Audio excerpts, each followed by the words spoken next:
iglesia, que el Señor les continúe bendiciendo. Como siempre, para mí es de mucha alegría y mucho gozo estar acá en Comunidad de Gracia, un pueblo muy querido, y para mí siempre es de gozo venir a compartir la palabra del Señor con ustedes. Les invito a que me acompañen a buscar el rostro del Señor en oración.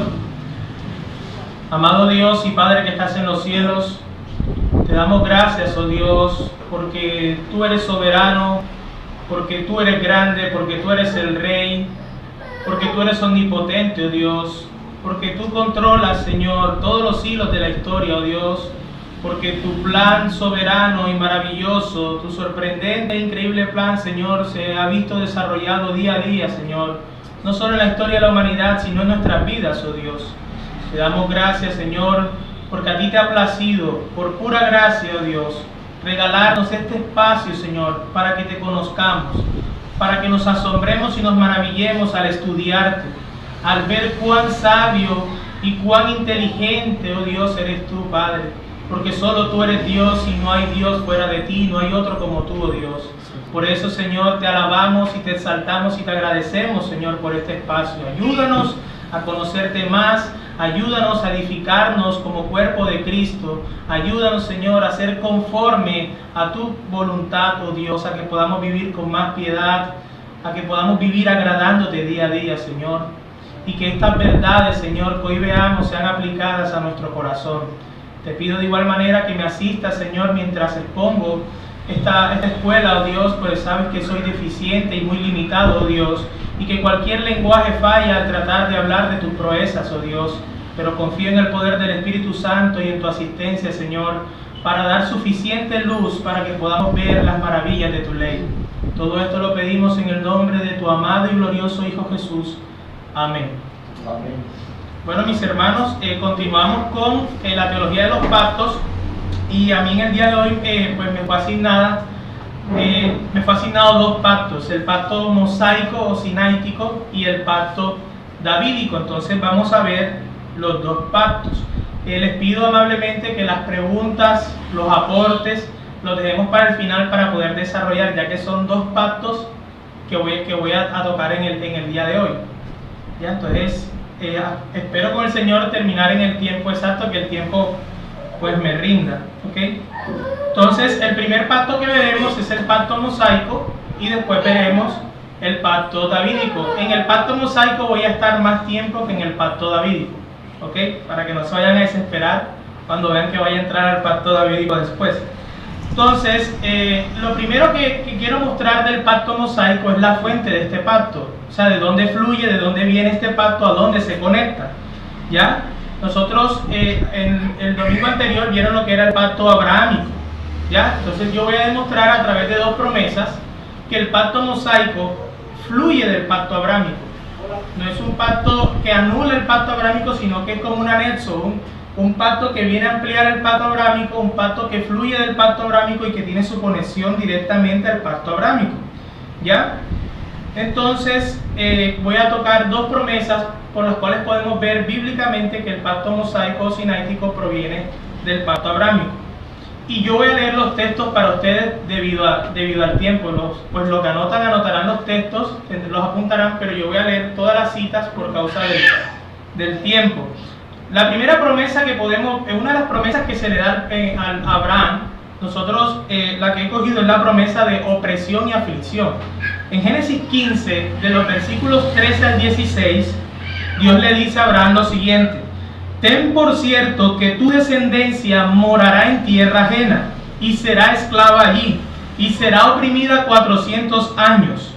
Mas también a la nación a la cual servirán juzgaré yo, y después de esto saldrán con gran riqueza, y tú vendrás a tus padres en paz, y serás sepultado en buena vejez, y en la cuarta generación volverán acá, porque aún no ha llegado a su colmo la maldad del amorreo hasta aquí.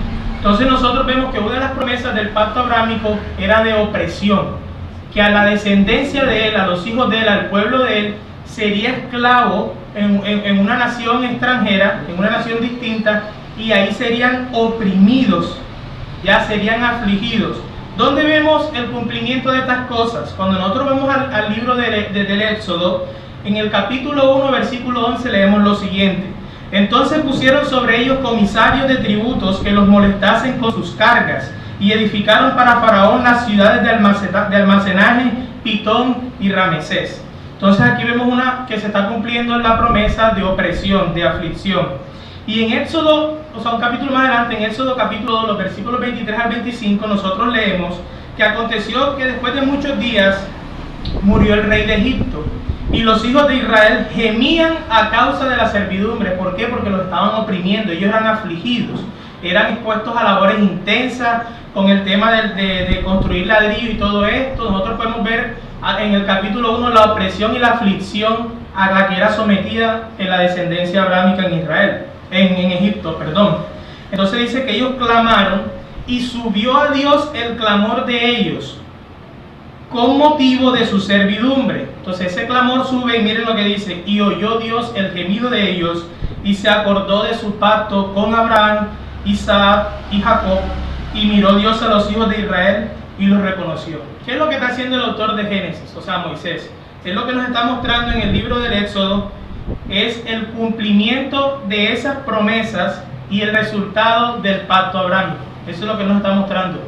Lo que el Señor prometió a Abraham, que también entre las promesas estaba la aflicción y la liberación de ese pueblo, Moisés lo empieza a mostrar en el libro del Éxodo. O sea, él está conectando la historia actual de ese entonces de Israel con lo que Dios le había prometido a Abraham. Entonces, por medio de la promesa de opresión y aflicción, nosotros vemos que sí hay una conexión entre el pacto davídico, entre el pacto mosaico y el pacto abrámico. Y la segunda era la promesa de liberación y realización. No solamente Dios prometía que iban a ser oprimidos, como leímos ahorita, sino que Él los libertará. Él juzgaría a la nación que los está oprimiendo y los libertará a ellos. En Éxodo 6 dice que Jehová respondió a Moisés diciendo: ahora verás lo que yo haré a Faraón, con mano fuerte los dejará ir y con mano fuerte los echará de su tierra. Habló todavía Dios a Moisés y le dijo: yo soy Jehová, y aparecí a Abraham, a Isaac y a Jacob como Dios omnipotente, mas en mi nombre Jehová no me di a conocer a ellos. También establecí mi pacto con ellos, de darles la tierra de Canaán. La tierra de Canaán hacía parte del pacto que Dios hace con Abraham. No era Egipto la tierra que ellos iban a poseer, era la tierra de Canaán, por lo tanto ellos estaban en una tierra ajena. Entonces, la tierra en que fueron forasteros y en la cual habitaron. Asimismo, yo he oído el gemido de los hijos de Israel, a quienes hacen servir los egipcios, y me he acordado de mi pacto. ¿Por qué Dios iba a librar a la nación de Israel? Por el pacto abrámico, lo que él había prometido a Abraham. Entonces vemos una conexión. ¿Cuál fue la promesa? El versículo 4 le dice: establecí con ellos mi pacto de darles la tierra de Canaán. Entonces, estos dos elementos que hemos leído hasta el momento nos dan un entendimiento claro y suficiente de que la fuente del pacto mosaico viene del pacto abrámico. Hay una conexión totalmente. Dios va a liberar a Israel de su opresión, Dios lo liberta por las promesas, porque Dios va a cumplir la promesa hecha a Abraham. Ellos iban a heredar la tierra porque Dios les prometió esa tierra por heredad y vivirían allí. ¿Ya? Entonces esa es la fuente del pacto mosaico o sinaítico. Ahora vamos a leer como tal el establecimiento de este pacto. Nosotros sabemos que después de toda la historia que nos narra de la liberación de Israel, el tema de las plagas, Dios abre el mar rojo, o sea, vemos la mano de Dios poderosa, su gloria manifestada a través de estas señales, y luego ellos son llevados ¿a dónde? Al monte Sinaí. Ahí en el monte Sinaí Dios va a establecer el pacto con ellos. Es por eso que se conoce también como el pacto sinaítico, porque fue dado el pacto en Sinaí, y también es conocido como el pacto mosaico, no porque Moisés sea la cabeza federal de ese pueblo, sino porque fue el intermediario entre Dios y el pueblo. ¿Ok? Entonces, en Éxodo capítulo 19, nosotros vamos a ver el establecimiento de este pacto. ¿Cuál fue el pacto que Dios hizo con Israel? Éxodo 19 dice: en el mes tercero de la salida de los hijos de Israel de la tierra de Egipto, en el mismo día llegaron al desierto de Sinaí. Y había salido de Refidim y llegaron al desierto de Sinaí y acamparon en el desierto. Y acampó allí Israel delante del monte. Y Moisés subió a Dios y Jehová lo llamó desde el monte diciendo: así dirás a la casa de Jacob y anunciarás a los hijos de Israel. Versículo 4. Vosotros visteis lo que hice a los egipcios y cómo os tomé sobre alas de águilas y os he traído aquí. Dios está diciendo, ustedes han visto lo que yo hice a los egipcios. No solamente yo puedo hacer pacto con ustedes al ser un Dios soberano, sino que ustedes van a cumplir lo que yo digo porque ustedes han visto lo que yo hice por ustedes. ¿Ya? Y el versículo 5 vienen las promesas y él dice, ahora pues, si diereis oído a mi voz y guardareis mi pacto, y esta parte es importante porque aquí hay una condición, si diereis oído a mi voz y guardareis mi pacto, entonces vosotros seréis mi especial tesoro sobre todos los pueblos. Ahí hay una promesa, porque mía es toda la tierra, y vosotros me seréis un reino de sacerdotes. Ya Dios está prometiendo que serán su especial tesoro, que serán un reino, que saldrán sacerdotes. Recuerdan las promesas abrámicas, reyes me saldrán de ti, sacerdotes y todo esto. Y dicen, y gente santa. Entonces les está diciendo que serán su tesoro sobre todas las naciones de la tierra, que serán un reino, que tendrán sacerdocio, serán un reino de sacerdotes y que serán un pueblo santo, un pueblo apartado para Dios. Esas son las promesas que Dios está dando en este pacto. Ya, y él dice, estas son las palabras que dirás a los hijos de Israel. Entonces vino Moisés y llamó a los ancianos del pueblo y expuso en presencia de ellos todas estas palabras que Jehová le había mandado. Y todo el pueblo respondió a una y dijeron, todo lo que Jehová ha dicho haremos. Vemos a Dios estableciendo el pacto soberanamente. Recuerden que los pactos divinos son impuestos por Dios soberanamente, son pactos unilaterales. Y también llama la atención de que fíjense que Dios no escogió una cabeza federal con quien establece el pacto, sino que el pacto va directamente al pueblo. Vosotros seréis, ya, y la condición va para el pueblo si el pueblo guarda el pacto, si el pueblo diere oído a mi voz. ¿Y qué responde el pueblo? Todo lo que Jehová ha dicho haremos. El pueblo se está comprometiendo. Entonces ahí vemos, en Éxodo 19 se establece el pacto mosaico. Ahora, ¿qué contenía este pacto?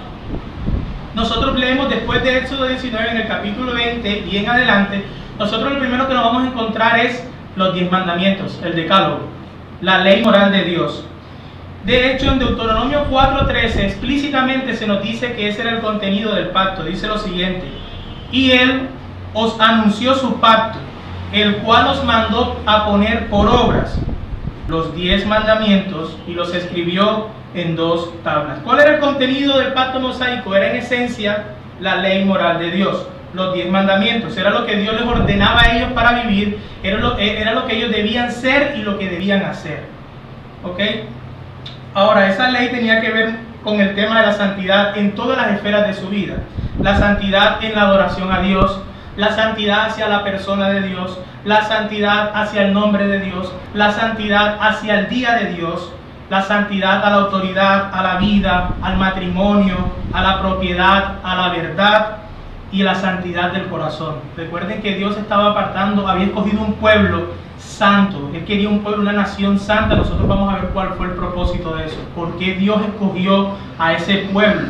¿Por qué Dios estaba demarcando con una muralla, una pared que distinguía a esa nación de las demás naciones de la tierra? ¿Ok? Entonces nosotros también vemos que esos 10 mandamientos fueron escritos en 2 tablas. En la primera pues estaba todo lo relacionado con la adoración a Dios, y en la segunda todo con la relación al prójimo.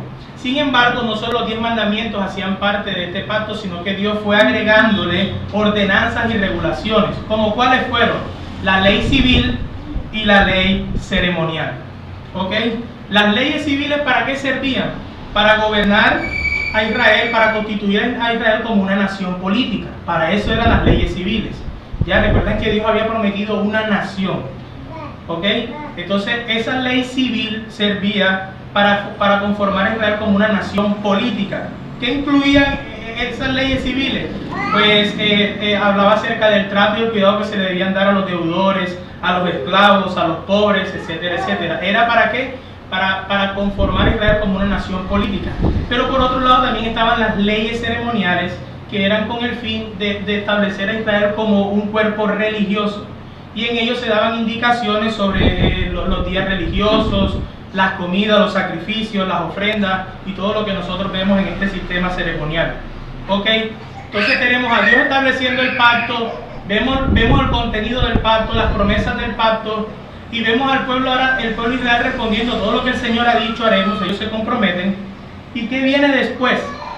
Cuando nosotros leemos en Éxodo 24, después que el pueblo se compromete a hacer todo lo que Dios había dicho, dice en el versículo 8 del capítulo 24, entonces Moisés tomó la sangre y roció sobre el pueblo, y dijo, he aquí la sangre del pacto que Jehová ha hecho con vosotros sobre todas estas cosas. Ser rociado por la sangre era la ceremonia de un pacto, ¿ya?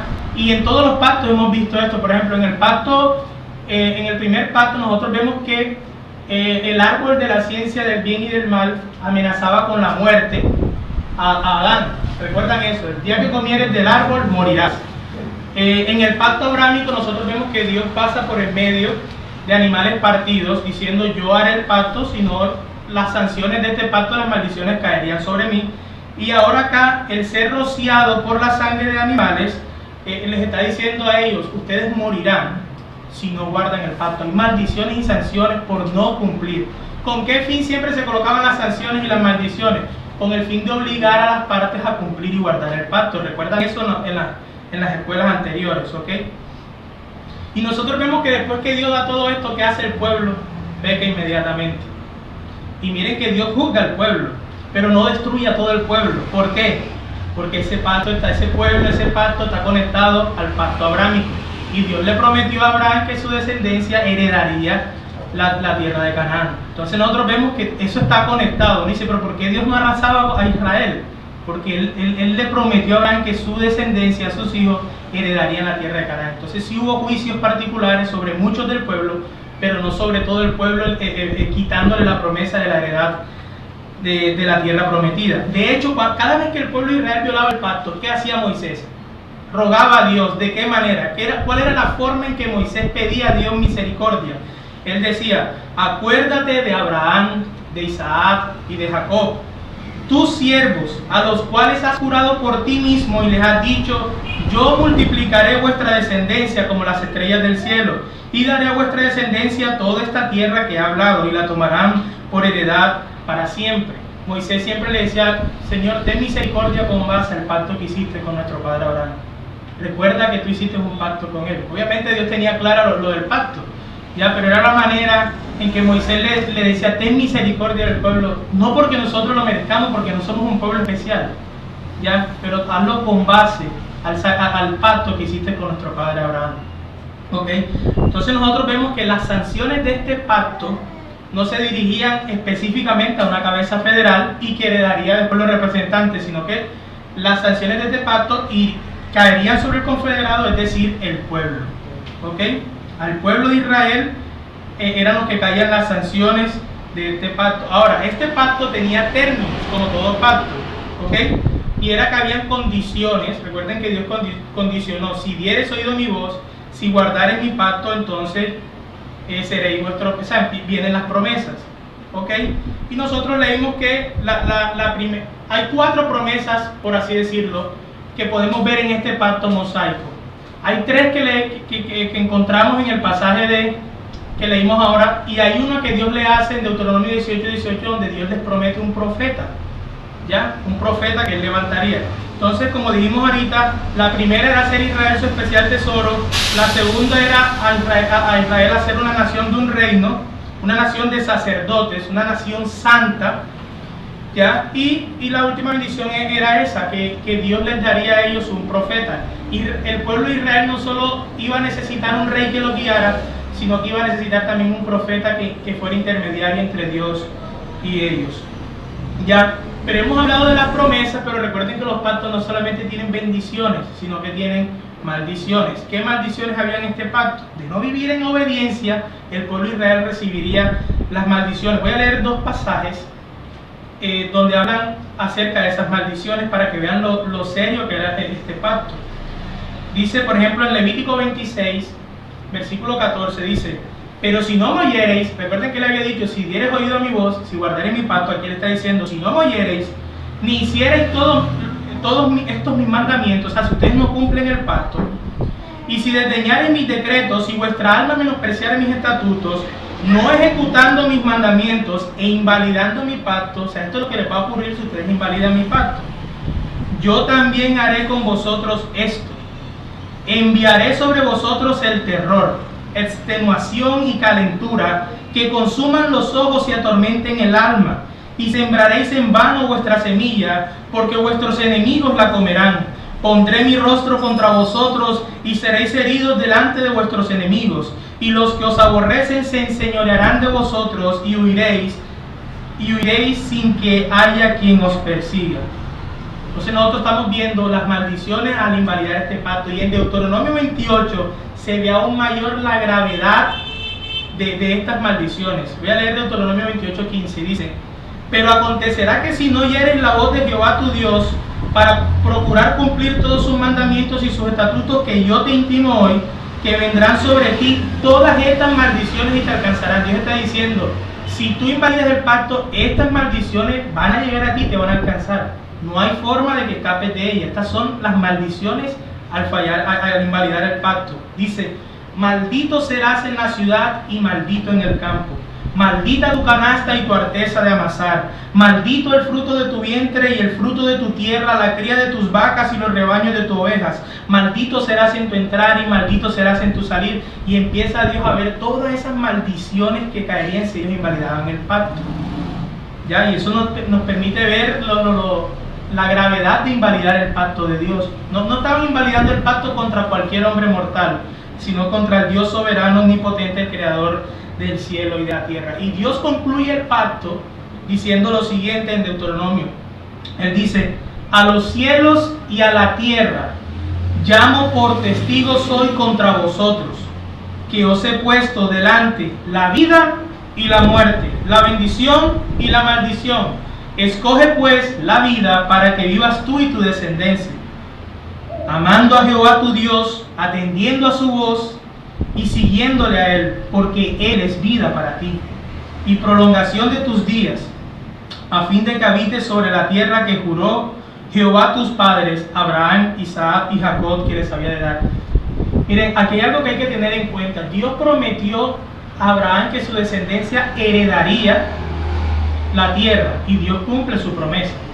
Pero en el pacto mosaico, Dios regula el disfrute de esas bendiciones. Las bendiciones que Dios le prometió a Abraham, el pueblo las iba a heredar, pero Dios iba a regular el disfrute de esas bendiciones. ¿Ok?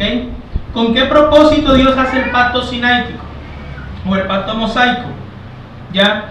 Bueno, lo primero que hay que decir es que este pacto fue hecho exclusivamente a la nación de Israel. El pacto mosaico no fue hecho para las otras naciones de la tierra. El pacto sinaítico fue para la descendencia de Abraham, para la casa de Abraham, para el pueblo de Israel únicamente. A veces hemos escuchado ciertas personas o expositores que piensan que este pacto mosaico, como si Dios lo hubiese establecido para todas las naciones, y no. El pacto mosaico era únicamente para Israel, solo a la descendencia de Abraham.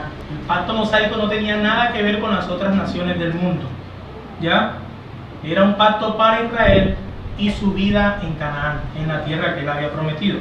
¿Cuál era el propósito de este pacto? Como dije al principio, era ampliar o expandir el pacto hecho con Abraham. ¿Ya? Dios estaba dando cumplimiento a la promesa de Abraham, donde su descendencia sería una gran nación. En el pacto mosaico nosotros podemos ver a Dios tomando la descendencia de Abraham y conformándola como una gran nación. ¿Ya? Entonces vemos a esa descendencia de Abraham conformada como una gran nación. Vemos la teocracia de Dios, Dios gobernando a ese pueblo, a Israel como ese pueblo especial.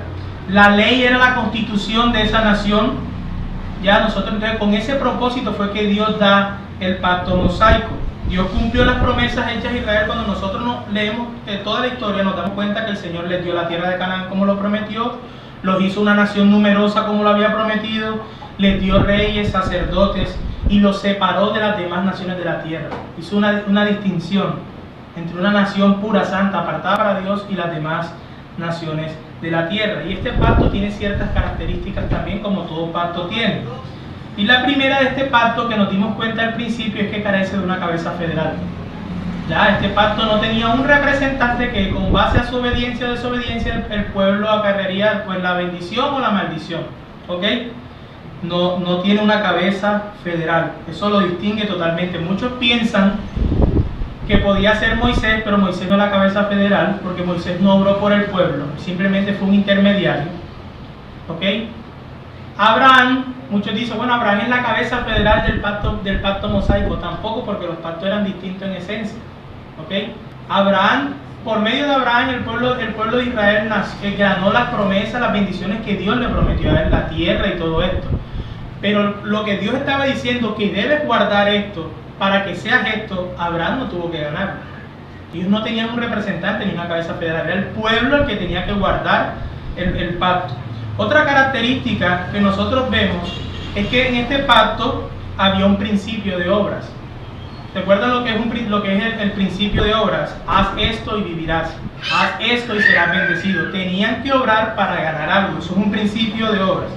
Entonces, al ser un pacto basado en un principio de obras, cada israelita individualmente y la nación corporativamente, como cuerpo, todos ellos debían obedecer a este pacto. Debían obedecer a la ley moral, debían obedecer las leyes ceremoniales, debían obedecer las leyes civiles. Toda ordenanza, toda ley, toda regulación tenía que cumplirla el pueblo. ¿Ya? La tercera característica que nosotros podemos ver es que, a pesar de ser un pacto basado en un principio de obras, también estaba bajo un principio de gracia. ¿Por qué decimos esto? Porque la realidad es que ningún israelita, ninguno de los israelitas cumplieron y ni podían cumplir el pacto que Dios había hecho con ellos. Nosotros vemos que ese pueblo constantemente transgredía ese pacto. Ellos no podían, ¿ya? Y de hecho Moisés una y otra vez le saca en cara eso. Ustedes han olvidado las palabras, ustedes han invalidado el pacto, ellos no podían cumplir la ley que Dios les había dado. No podían poner por práctica el pacto que Dios había hecho con ellos. Y Dios, por pura gracia, establece un sistema sacrificial para que el pueblo sea perdonado. ¿Ya? Ellos no podían cumplir, entonces Dios establece un sistema sacrificial para que ellos fuesen perdonados. ¿Cuál fue la base de eso? Pura gracia. ¿Estaba Dios obligado a establecer un sistema sacrificial para perdonarlos a ellos? No. Dios tenía que castigarlos inmediatamente. Sin embargo, Dios por gracia ofrece un sistema sacrificial. Ya nosotros sabemos a dónde apunta eso. ¿Ok? Y la última característica que podemos ver en este pacto es que este pacto podía ser quebrantado. Al ser un pacto condicional, quiere decir que el pacto se puede quebrantar. Si dieres, si hicieres, eso incluye un si no hicieres. Así se podría invalidar el pacto, y de hecho Dios declara explícitamente en textos de la Biblia, como en Oseas capítulo 8, cuando dice: pon a tu boca trompeta, como águila viene contra la casa de Jehová, porque traspasaron mi pacto y se rebelaron contra mi ley. Dios está diciendo, ellos invalidaron mi pacto. Sí se podía quebrantar, sí se podía invalidar, sí se podía traspasar ese pacto que Dios había hecho. ¿Ok? Entonces, por medio de este pacto sináitico, Dios iba a controlar, a regular la ocupación de la tierra que Dios había prometido por heredad, los límites de esa nación. Dios estaba empezando a regular al pueblo de Israel. También regularía la realeza, porque como veremos más adelante, el rey tenía que también cumplir este pacto mosaico, y tenía que tener las leyes no solamente allá, sino en el pueblo, en su corazón, tenía que ponerlos por obra. Eso lo vamos a ver ahora más adelante en el pacto davídico. ¿Ok? Entonces, también hay un triple propósito por el cual Dios pone a Israel bajo, por así decirlo, este pacto de obras. Ojo, cuando yo digo que este pacto mosaico era un pacto bajo un principio de obras, no estoy diciendo que es el pacto de obras hecho en Adán, en el Edén. No es el mismo pacto de obras. Igual como hemos dicho que aunque estos pactos como el abrámico y estos, si son pactos de gracia, el pacto abrámico es un pacto de gracia, no quiere decir que sea el pacto de gracia. Nosotros debemos distinguir los pactos desde el Antiguo Testamento con el pacto de gracia. En ellos Dios está revelando, mostrando paso a paso a través de estos pactos el pacto de gracia, pero ellos no son el pacto de gracia. De igual manera ellos tampoco son el pacto de obra. ¿Qué intención podía tener Dios en volver a colocar a Israel sobre un pacto de obras? Recuerden que el pacto de obras no está abolido, el pacto de obras está vigente. Sea que Dios hubiese hecho un pacto sináitico con ese pueblo o no, ellos estaban bajo el pacto de obras, porque ese pacto de obras, donde Adán como nuestra cabeza federal falló, está vigente hasta el día de hoy. ¿Ya? Eso hay que tenerlo claro. Bueno, el triple propósito por el cual Dios coloca al pueblo de Israel bajo este pacto, en primer lugar, era para mostrarle la necesidad de cumplir ese pacto de obras en el cual todos caímos por nuestro padre Adán, ¿se acuerdan? El pacto de obras. Entonces él decía, ese pacto tiene que cumplirse, ese pacto no ha sido abolido, hay que cumplirse, tienen que cumplirlo. Entonces, y no solamente las demás naciones de la tierra estaban separadas espiritualmente de Dios debido al pecado y la caída del pacto de obras, sino que Israel también lo era. Una muestra de eso era que no todos podían entrar al tabernáculo. Había una separación entre Dios y el pueblo, ¿ya? Entonces, eso le mostraba a Israel la incapacidad de poder cumplir ese pacto, pero la necesidad de que había de cumplirlo, y que necesitaban a alguien que los representara, que cumpliese ese pacto para poder ganar bendiciones para ellos. El segundo propósito por el cual Dios los coloca en este pacto es para mostrar la gracia del Evangelio. Recuerden que el Evangelio nosotros lo vemos desde el Antiguo Testamento. Desde ahí Dios empieza a mostrar, a revelar su Evangelio, ¿ya?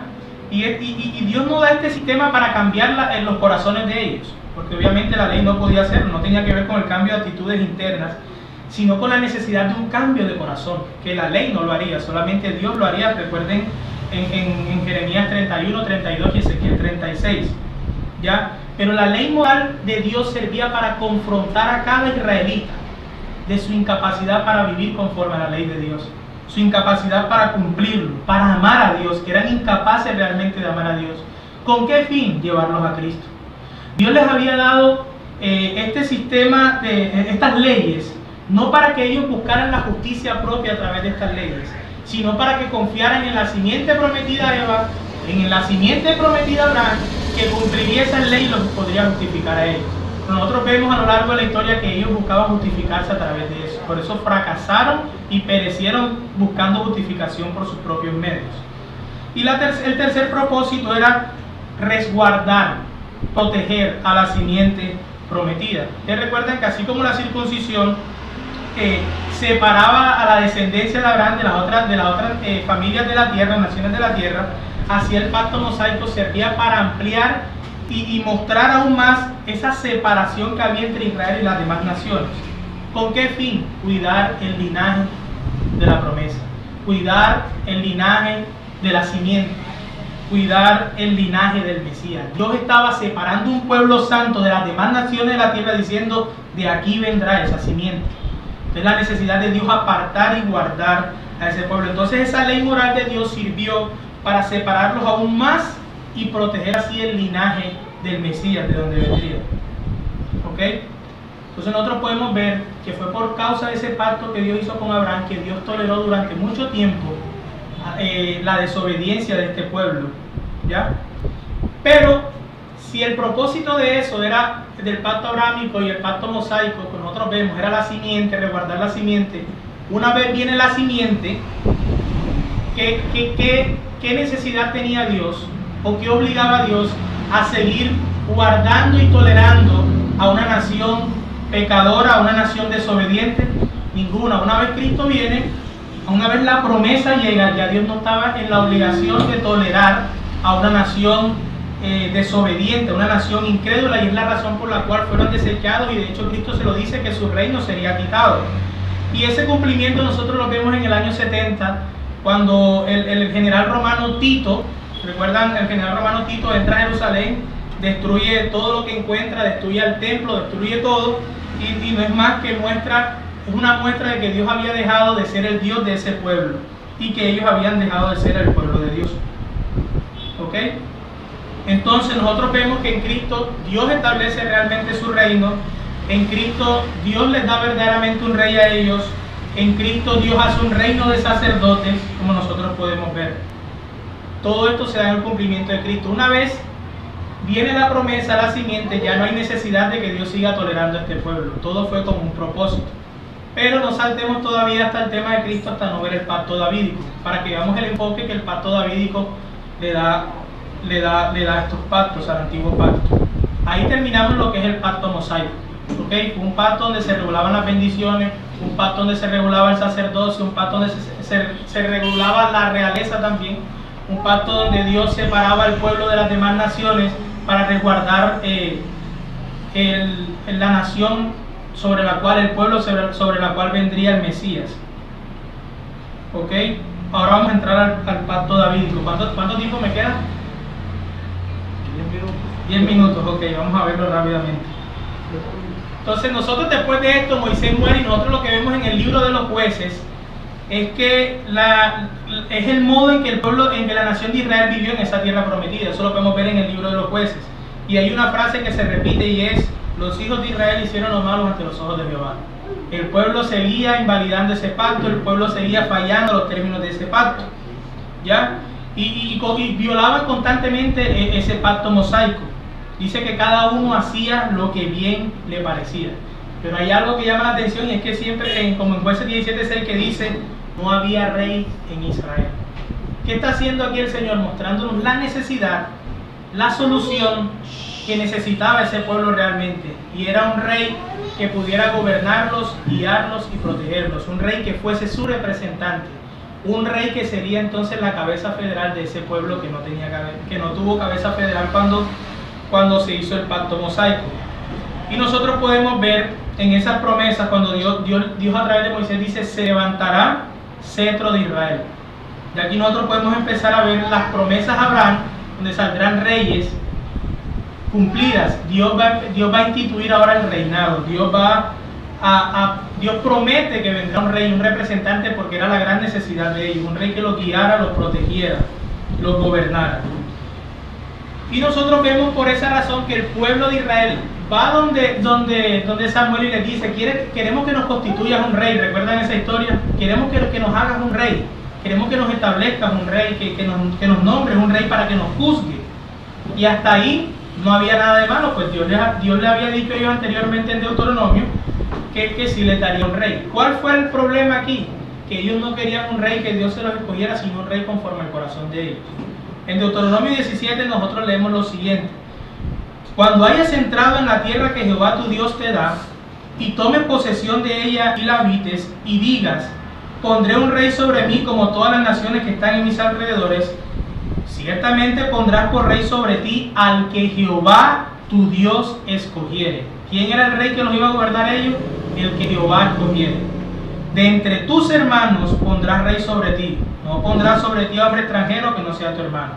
¿Ya? Pero ellos no querían que Dios les escogiese un rey, sino que ellos querían un rey conforme a su corazón.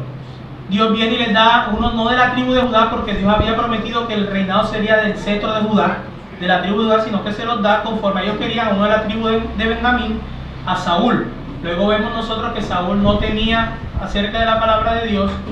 ¿Y qué termina Dios haciendo? Desechando a Saúl, y mostrando realmente al rey que él instituiría, ¿okay? Que es el rey David.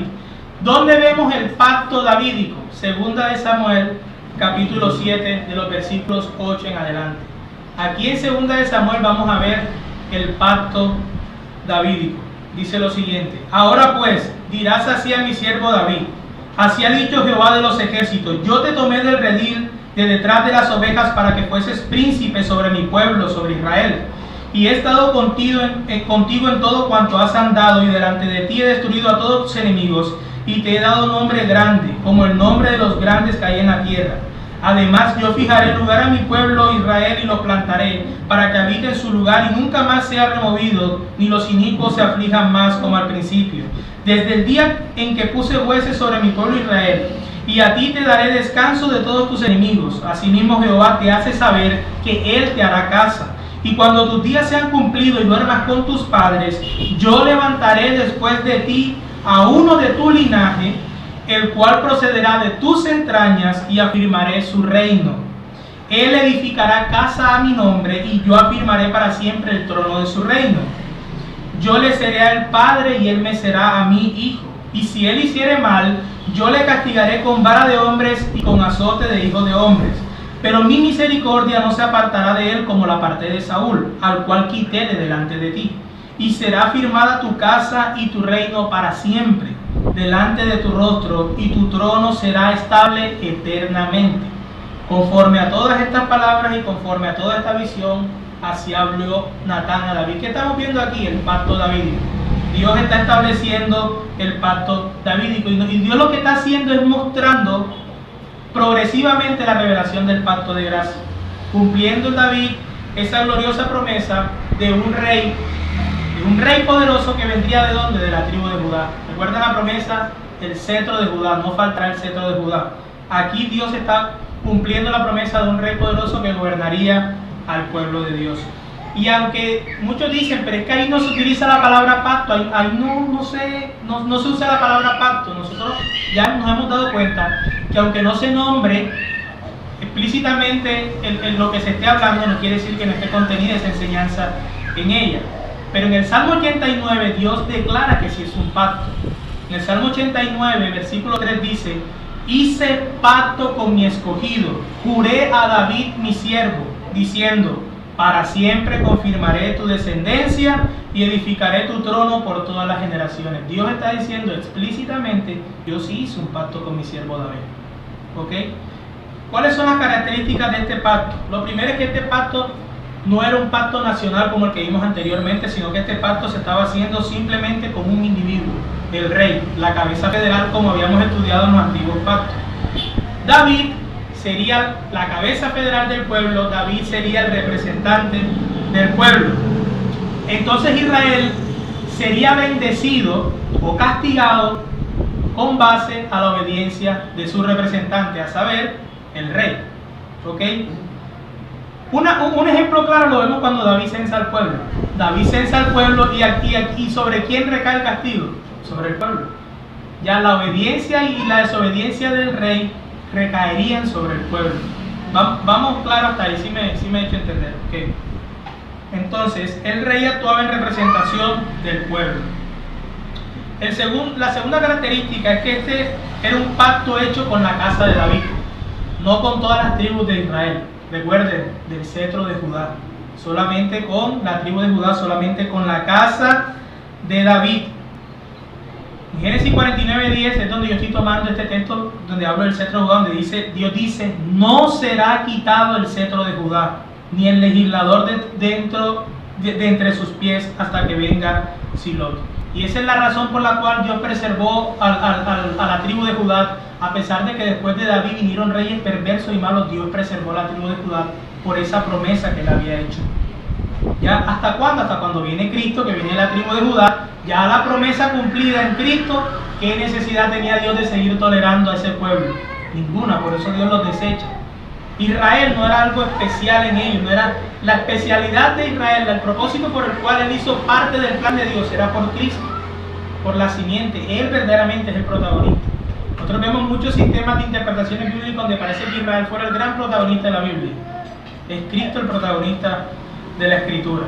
Otra característica de este pacto es que tiene que ver con la promesa incondicional. Dios está prometiendo incondicionalmente a Dios le está a David, que levantará un hijo después de él, a uno de tu linaje, dice, el cual procederá de tus entrañas. Dios le está prometiendo incondicionalmente a David que afirmaría su reino para siempre, por todas las edades. Es decir, que era una promesa incondicional. Dios dice: yo voy a cumplir incondicionalmente esta promesa. ¿Ok? Y de ahí nosotros vemos que la exclusividad de la casa de Israel. ¿Quiénes eran solamente los reyes? Los descendientes de David, los que venían, Salomón y todos estos, el resto. Solo la casa de Israel serían los reyes, los hijos de David serían los reyes del reino. ¿Ok? La quinta característica es que este pacto no solamente era incondicional, sino que también tenía un grado de condicionalidad. Era incondicional con la promesa que Dios hace, pero también hay condiciones. ¿Sobre quién eran estas condiciones? Sobre los hijos naturales de David, sobre la descendencia natural. David no tenía que hacer nada para recibir la promesa que Dios le había dado, que pondría uno de sus entrañas, uno de su linaje, pondría el reino eternamente. David no tenía que hacer nada, Dios no lo condicionó. Pero a los hijos de él, a la descendencia natural, sí los condiciona. Por ejemplo, en el Salmo 132, versículo 11, dice lo siguiente: en verdad juró Jehová a David, y no se retratará de ello. De tu descendencia pondré sobre tu trono. Si tus hijos guardaren mi pacto, eso es una condición, y mi testimonio que yo les enseñaré, sus hijos también se sentarán sobre su trono para siempre. David, yo te estoy prometiendo incondicionalmente que tú tendrás un hijo que reinará eternamente. Ya nosotros sabemos a dónde apunta eso, a Cristo. Pero él dice, pero tus hijos naturales, tu descendencia natural, tu simiente natural, si ellos quieren estar sentados para siempre, o sea, que tu casa siga, tus hijos sigan gobernando, ellos tienen que guardar mi pacto. Eso es condicional. Si guardaren mi pacto, ahí hay una condición. Entonces ahí podemos ver que para la descendencia de David había un principio de ¿qué? De obras. Tienes que guardar el pacto y te sentarás sobre el trono de tu padre David. ¿Ok? En Jeremías 22 es aún más explícito la condición que Dios da. Él dice en Jeremías 22, desciende a la casa del rey de Judá y habla allí esta palabra. Y di, oye la palabra de Jehová, rey de Judá, que está sentado sobre el trono de David, tú y tus siervos y tu pueblo que entra por estas puertas. Así ha dicho Jehová, haced juicio y justicia y librad al oprimido de la mano del opresor, y no engañéis ni robéis al extranjero, ni al huérfano, ni a la viuda, ni derraméis sangre inocente en este lugar. Porque si efectivamente obedecierais esta palabra, los reyes que en lugar de David se sientan sobre su trono entrarán montados en carros y en caballos por las puertas de esta casa, ellos y sus criados y su pueblo. Mas si no oyereis, ven que es condicional, ven que hay un principio de obra. Si oyes mi voz y guardas, tienes esto. Si no, mira lo que pasa. Si no oyeres estas palabras, dice Dios, por mí mismo he jurado, dice Jehová, que esta casa será desierta. Porque así ha dicho Jehová acerca de la casa del rey de Judá, como Galaad eres tú para mí, como la cima del Líbano. Sin embargo, te convertiré en soledad y como ciudades deshabitadas. Prepararé contra ti destruidores, cada uno con sus armas, y cortarán tus cedros escogidos y los echarán al fuego. Y mucha gente pasarán junto a esta ciudad y dirán cada uno a su compañero, ¿por qué hizo así Jehová con esta gran ciudad? ¿Por qué Dios había hecho esto? ¿Por qué Dios había maldecido, castigado así? Y se le responderá, dice, porque dejaron el pacto de Jehová tu Dios y adoraron dioses ajenos y les sirvieron. Si los reyes dejan el pacto, invalidan el pacto, estas son las maldiciones que caerán. Era condicional para que ellos pudiesen estar sentados sobre el trono de David. Si los hijos de David, los hijos naturales de David, desobedecían el pacto, Dios los quitaría del trono. ¿Ok? Y Dios, como consecuencia de la desobediencia del rey, castigaría al pueblo. ¿Ok? Y algo que podemos ver en el pacto davídico es que también tenía un cumplimiento doble. Tenía un cumplimiento inmediato, su descendencia natural, pero tenía un cumplimiento futuro. De hecho, en el versículo 19, cuando Dios hace el pacto, David dice, o sea, no solamente has pensado en mi casa, sino en mi casa, en lo porvenir. David sabía que había alguien que vendría, alguien futuro. ¿Ya? David lo tenía claro. Y cuando estudiamos este pacto davídico, nosotros podemos encontrar similitudes con el pacto abrámico. ¿En qué sentido? En una dicotomía. Ya, una simiente natural y una simiente espiritual. Podemos ver dos simientes también. ¿Ya? En 2 Samuel 7:29, David dice, ten ahora bien bendecir la casa de tu siervo, para que permanezca perpetuamente delante de ti, porque tú, Jehová Dios, lo has dicho, y con tu bendición será bendita la casa de tu siervo para siempre. David sabía que Dios cumpliría su promesa de que sería bendito eternamente su casa. Era incondicional. ¿Por qué era incondicional? Porque dependía únicamente de la fidelidad de ¿quién? De Dios. Dios iba a llevar esa promesa a cabo. Pero como dijimos anteriormente, la promesa a los hijos de David era ¿qué? Condicional. Ellos tenían que obedecer. ¿Ya?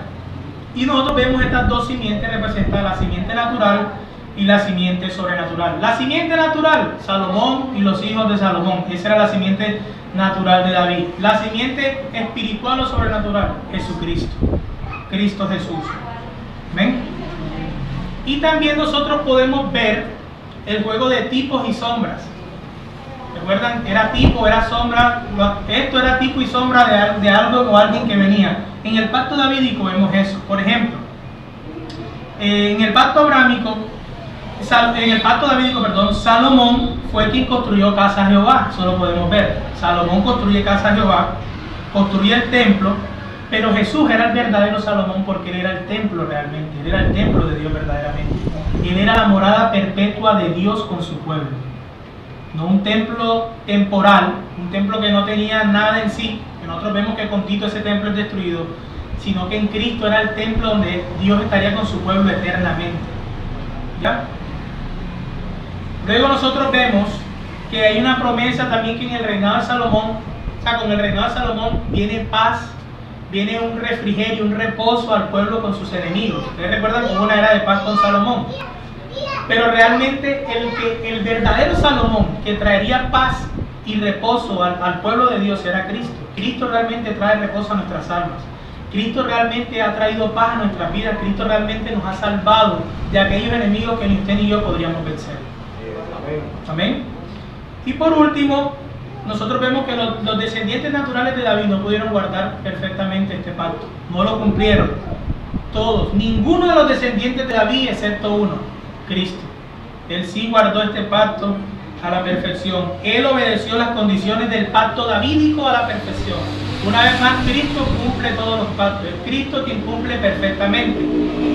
Y finalizo citando a Jeffrey Johnson con respecto a todo esto que hemos dicho. Él dice: el pacto abrahámico prometía que ese niño sería el hijo de Abraham. En el pacto mosaico aprendimos que ese niño sería un profeta. ¿Recuerdan? Deuteronomio 18:18. Finalmente, el pacto davídico prometía que el profeta, el hijo de Abraham, sería el hijo real de David, o sea, sería un rey. Cristo no solamente era el hijo de Abraham, sino que sería ese profeta prometido. ¿Por qué un profeta? Porque era el intermediario entre Dios y el pueblo. Y sería un rey, quien sería la cabeza federal, como nosotros vemos en el pacto de gracia. Aquel que cumplió las condiciones por nosotros, aquel que nos gobierna, aquel que nos guía en nuestras vidas, aquel que ha ganado las bendiciones por nosotros. Hijo de Abraham, el profeta, el niño que sería profeta, el que sería del linaje de David, que sería la realeza, el rey. En cada pacto sucesivo, dice Jeffrey Johnson, la esperanza del evangelio se hacía cada vez más específica. De un hijo varón de la humanidad a un hijo de Israel, y de un hijo de Israel a un hijo de David. Entonces, si ven esa unión orgánica que hay entre esos pactos, si ven la conexión de esos pactos, son pacto mosaico y davídico, son anexos al pacto abrahámico. ¿Ya? Pero este antiguo pacto no lo podemos confundir con el pacto de gracia. Aquí Dios estaba revelando y mostrando el pacto de gracia, pero ellos no son el pacto de gracia. ¿Ok? Entonces, que el Señor bendiga su palabra. ¿Alguna pregunta o aporte? Sí, hermano. Muchas gracias y Dios bendiga a su pueblo en el día del Señor. Con relación a lo que usted decía, que es un pacto que Dios hace con David para que se sentara en su trono, quisiera que ese punto quedara bien claro y que sí es un pacto. En 1 Samuel, permítanme leer 4 versículos. Dice 2 Samuel capítulo 23, versículo 2, el espíritu, esas son las últimas palabras del rey David, diciendo: el espíritu de Jehová ha hablado por mí, y su palabra ha estado en mi lengua. El Dios de Israel ha dicho: me habló la roca de Israel. Habrá un justo que gobierne entre los hombres, habrá un justo que gobierne entre los hombres, que gobierne en el temor de Dios. Será como la luz de la mañana, como el resplandor del sol en una mañana sin nubes, como la lluvia que hace brotar la hierba de la tierra.